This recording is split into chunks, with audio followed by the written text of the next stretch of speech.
Welcome to CSS typography. Typography একটি অত্যন্ত গুরুত্বপূর্ণ বিষয়। আমরা বিভিন্ন ধরনের ওয়েবসাইটে লেখার ব্যবহার দেখি। লেখাই আসলে আমাদের একটি কন্টেন্টকে সঠিকভাবে ডেসক্রাইব করে। তো লেখার জন্য আমরা বিভিন্ন ধরনের ফন্ট ব্যবহার করি। এখন ফন্ট এবং টাইপফেস এটার মধ্যে একটা ডিফারেন্স আছে। What is typeface and what is the font? Typeface হচ্ছে ফন্টটি দেখতে যেমন, যে স্টাইলে ফন্টটি লেখা হয়েছে, এ অক্ষরটি দেখতে কেমন হবে, বি অক্ষরটি দেখতে কেমন হবে। আমরা টাইমস নিউ রোমান যদি আমরা জেনে থাকি যে টাইমস নিউ রোমান ফন্টটিও দেখতে এরকম, কিন্তু অনেক সময় আমরা স্ট্রেট টাইপ ফন্টও ব্যবহার করি। তো টাইপফেস হচ্ছে ফন্টটি দেখতে কেমন সেটি, আর ফন্ট হচ্ছে এই যে টাইপফেস, সেই টাইপফেসের একটি ফাইল। অর্থাৎ ফন্ট এবং টাইপফেসকে আমরা MP3 এবং গানের সাথে তুলনা করতে পারি। গান হচ্ছে টাইপফেস এবং MP3 একটা ফাইল যেখানে আমাদের গানটি থাকে। তো চলুন বিভিন্ন ধরনের টাইপোগ্রাফি সম্পর্কে দেখে আসি। শুরুতে আমি একটি ফাইল তৈরি করে নিচ্ছি টাইপোগ্রাফি নামে।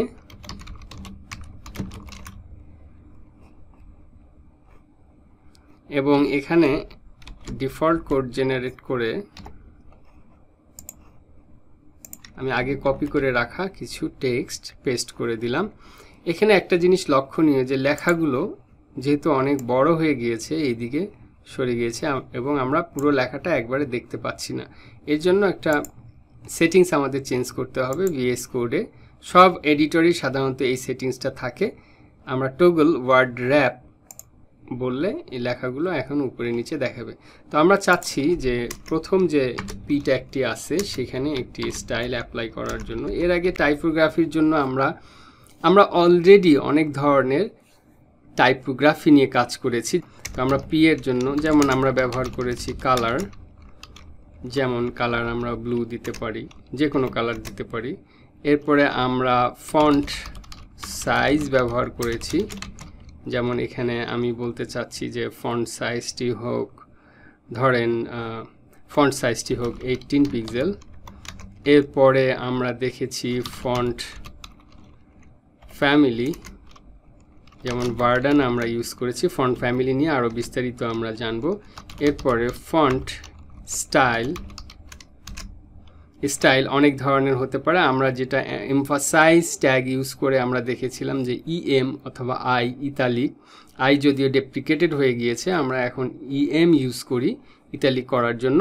সেই স্টাইলটিকেও আমরা CSS এ ব্যবহার করতে পারি ফন্ট স্টাইলে ইতালিক লিখে। ওকে, তাহলে সেভ করে ফাইলটির আউটপুট দেখে আসি।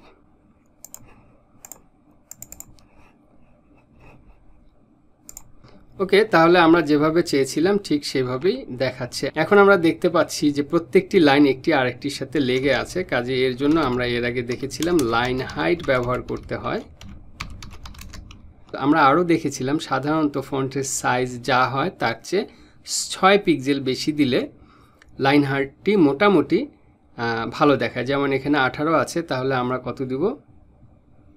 24 পিক্সেল। এখন যদি রিফ্রেশ দিই পেজটিকে, তাহলে আমরা দেখব যে মোটামুটি গ্যাপটা ভালোই দেখাচ্ছে। এরপরে আমরা আরও দেখেছিলাম টেক্সট ডেকোরেশন।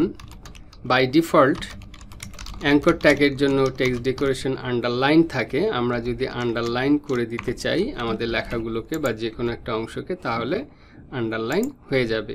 এরপরে আমরা আরও দেখেছি ফন্ট ওয়েট, অর্থাৎ ফন্টটি বোল্ড হবে কি না। ফন্ট ওয়েট আমাদের এখানে অনেকগুলো ভ্যালু দেখা যাচ্ছে, তো আমরা বোল্ড দিতে পারি। বোল্ড দিলে লেখাটি অনেক মোটা হয়ে গেল। এরপরে আমরা দেখতে পারি ওয়ার্ড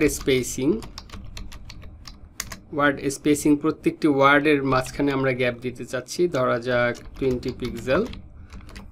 তাহলে এখানে রিফ্রেশ দিলে আমরা দেখব প্রত্যেকটি ওয়ার্ডের মাঝখানে গ্যাপ চলে এসেছে। ইভেন আমরা যদি চাই লেটার স্পেসিং দেওয়ার জন্য, সেটার জন্য CSS এ প্রপার্টি অ্যাভেলেবল। লেটারগুলোর মাঝেও স্পেস হয়ে গেছে। এখন আমরা চাচ্ছি সব লেখাগুলোকে, টেক্সটগুলোকে আপার কেস করার জন্য, তাহলে এর জন্য আমাদের ইউজ করতে হবে টেক্সট ট্রান্সফর্ম। আপার কেস বা লোয়ার কেসও আমরা সেট করে দিতে পারি।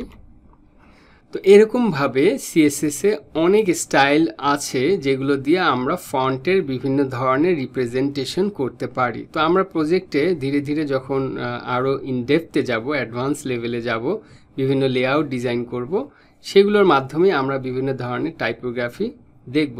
এখন গুরুত্বপূর্ণ একটি বিষয় হচ্ছে, সেটি হলো আমরা যদি স্পেশাল কোনো ফন্ট ব্যবহার করতে চাই সেক্ষেত্রে কি হবে। এখানে যেমন বার্ডানা বা জেনেভা বা তাহমা দেখাচ্ছে, এমন হতে পারে আমরা যে ফন্টটি ব্যবহার করলাম সেই ফন্টটি হয়তো ইউজারের কম্পিউটারে নাই, তখন কি হবে?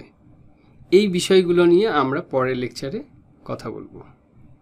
এর আগের লেকচারে আমরা বিভিন্ন ধরনের টাইপোগ্রাফি সম্পর্কে জেনেছি। এই লেকচারে আমরা দেখব কিভাবে আমরা বিভিন্ন ধরনের ফন্ট ব্যবহার করতে পারি।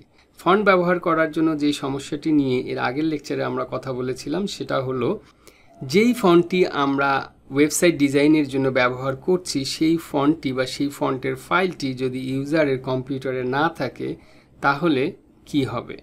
এর জন্য সহজ একটি সমাধান আছে। আমরা যদি কিছু অনলাইন ফন্ট ব্যবহার করি এবং সেই অনলাইন ফাইলটিকে আমাদের পেজের সাথে লিঙ্ক করে দিই, তাহলে আর সেই সমস্যাটি হবে না। তো চলুন দেখা যাক কিভাবে আমরা গুগল ফন্ট ব্যবহার করতে পারি। এর জন্য ব্রাউজারে গিয়ে আমি সার্চ করছি গুগল ফন্টস,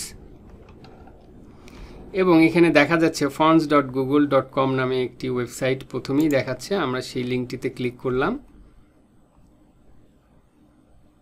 ক্লিক করার পরে গুগল আমাদেরকে অনেকগুলো ফন্টের অপশন দিচ্ছে। আমরা এখান থেকে যে কোনো একটি ফন্ট ইউজ করতে পারি এবং এই ফন্টগুলো কমপ্লিটলি ফ্রি, এর জন্য কোথাও পে করতে হবে না। কারণ ফন্ট অনলাইনে অনেক ফন্ট আছে যেগুলো পেইড ফন্ট, এবং সেগুলো কখনই আপনি পারচেজ না করে আপনার ওয়েবসাইটে ব্যবহার করবেন না, এতে করে তারা কপিরাইট ক্লেইম করতে পারে। তো সেজন্য গুগল হচ্ছে এখানে আমাদের বন্ধু, সে আমাদেরকে অনেকগুলো ফন্ট ব্যবহার করার সুযোগ করে দিচ্ছে। আমরা চাচ্ছি আমরা এই ফন্টটিকে ব্যবহার করব। এর জন্য প্লাস সাইনে ক্লিক করতে হবে এবং এখানে দেখাচ্ছে যে একটি ফ্যামিলি সিলেক্টেড হয়ে গিয়েছে, এবং গুগল এখানে আমাদেরকে কিভাবে ফন্টটি ব্যবহার করতে হবে এর জন্য একটা স্ট্যান্ডার্ড ফরম্যাট দেখিয়ে দিচ্ছে। এখানে স্ট্যান্ডার্ড ফরম্যাটের পাশে ইম্পোর্ট রয়েছে, যেটা আমরা স্টাইল ট্যাগে লিখতে পারি এইভাবে ইম্পোর্ট করে, অথবা আমরা লিঙ্ক ট্যাগ ইউজ করে এই ফাইলটিকে লিঙ্ক করে দিতে পারি এবং তারপরে সিএসএসে আমরা ফন্টটিকে এইভাবে ব্যবহার করতে পারি। তো চলুন কোডে যেয়ে দেখে নিই কীভাবে এটি অ্যাপ্লাই করব। এর আগের লেকচারে আমরা যে টাইপোগ্রাফি ফাইলটি ইউজ করেছিলাম সেটি দিয়ে আমি গুগলের ফন্টের ব্যবহারটি দেখাতে চাচ্ছি। তো এখানে আমরা স্টাইলগুলো উঠিয়ে দিলাম, উঠিয়ে দিয়ে সেভ করে যদি আউটপুটটি দেখে আসি,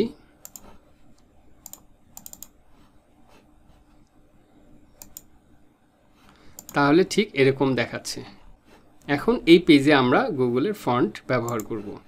তো এর জন্য আমরা আবার গুগলে চলে যাই, চলে গিয়ে লিঙ্ক করতে চাচ্ছি আমরা, সেই লিঙ্কটিকে কপি করে এখানে পেস্ট করে দিলাম। তার মানে গুগলের ওয়েবসাইট থেকে এই ফন্টটি আমাদের এই ওয়েব পেজে অ্যাড হয়ে গিয়েছে। এখন গুগলের সাজেশন অনুযায়ী আমাদেরকে বলতে হবে ফন্ট ফ্যামিলি ঠিক এইভাবে।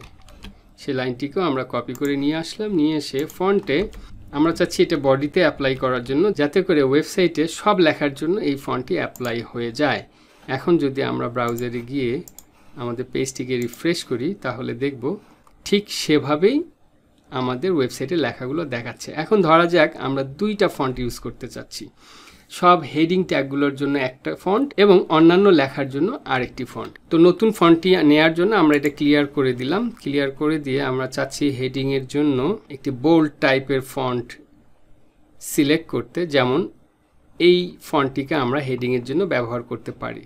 প্লাস সাইনে ক্লিক করলাম, ক্লিক করে এখানে টপ বারে ক্লিক করে তারপরে আমরা লিঙ্কটিকে কপি করে আমাদের ওয়েবসাইটে ঠিক হেডারে, ঠিক হেড সেকশনে আমরা ওই নতুন ফন্টটিকেও অ্যাড করে নিলাম এবং ফন্টটি ব্যবহার করার জন্য ফন্ট ফ্যামিলিটি ঠিক এভাবে লিখতে হবে।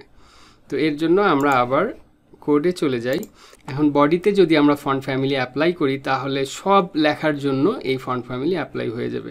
এজন্য আমরা যেটা করতে পারি, বডিকে চেঞ্জ করে পি ট্যাগ করলাম এবং H1 H2 H3 let's say আমাদের এরকম 3 ধরনের হেডিং থাকবে, সেটার জন্য আমরা ফন্ট ফ্যামিলি নতুন ফন্ট ফ্যামিলিটি দিয়ে দিলাম এবং এখানে H1 দিয়ে একটি লেখা আমরা লিখতে চাচ্ছি, this is an example of using Google font। এবং H2 তে আমরা হয়তো আরেকটা কিছু লিখতে চাচ্ছি, this is we are using Google font। ওকে, আমাদের পেজটিতে যে রিফ্রেশ করলে দেখব যে আমরা ঠিক যেভাবে গুগল ফন্ট ইউজ করতে চেয়েছিলাম ঠিক সেইভাবেই ফন্ট ইউজ করতে পেরেছি।